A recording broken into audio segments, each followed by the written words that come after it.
बानी मजबूर हो।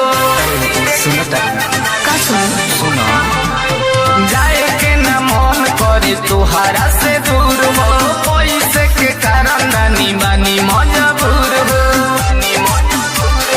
नहीं जे कमाइब तो कहाँ से खियाइब, करब याद तोहे हरदम। खेले जाबो कदी चंदन ए राजा जाता रा तू तो लंदन। खेले जाबो कदी चंदन ए पिया जाता रा तू तो लंदन।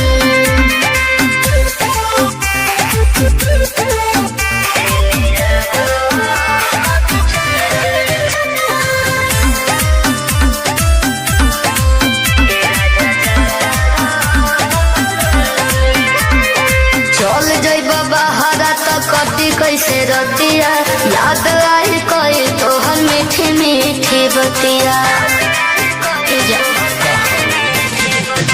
इहे मजबूरी धनी हम के सतावता, कथी करे कुछो